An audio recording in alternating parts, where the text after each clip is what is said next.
un reportage magnifique qu'on voudrait vous montrer, de Gwendoline de Bono et Vincent Martner, justement, tourné à Kharkiv. Alors là, on est à quelques kilomètres de la frontière russe et la pression est de plus en plus forte. La ville est bombardée quasi quotidiennement.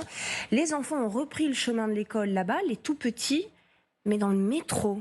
Regardez ce reportage. À proximité des plateformes, dans un couloir du métro, ces habitants n'attendent pas le prochain train, mais la sortie des classes.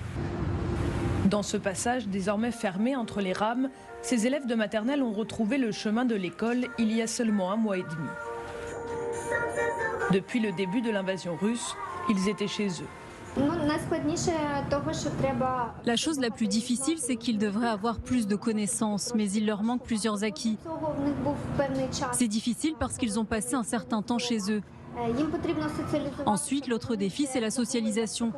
Parce qu'ils ne savent pas bien communiquer avec les autres. Ils n'ont pas été dans un groupe d'enfants depuis longtemps, mais ils le veulent vraiment.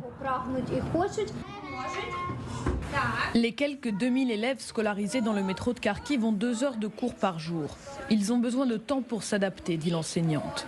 Les enfants apprennent à leur rythme, sous les yeux de psychologues présentes dans chaque classe. Elles ont chacune leur méthode. Quand ils sont inquiets, ils ont besoin d'être pris dans les bras. Si vous leur faites des câlins, alors très vite tout va mieux et tout se passe bien. Mathématiques, jeux, dessins, l'équipe ne ménage pas ses efforts pour apporter aux enfants un semblant de normalité dans ces souterrains. Une idée qui, dès le départ, a rassuré les parents, reconnaissants. C'est formidable parce qu'ici, ils se retrouvent avec d'autres enfants, ils se préparent aux classes supérieures. Moi, à la maison, je n'ai pas le temps de leur apporter tout ça parce que j'ai 3 autres enfants. Au moins, ici, en sécurité, ils apprennent quelque chose. Les trains passent et les cours s'achèvent pour les élèves de petite section.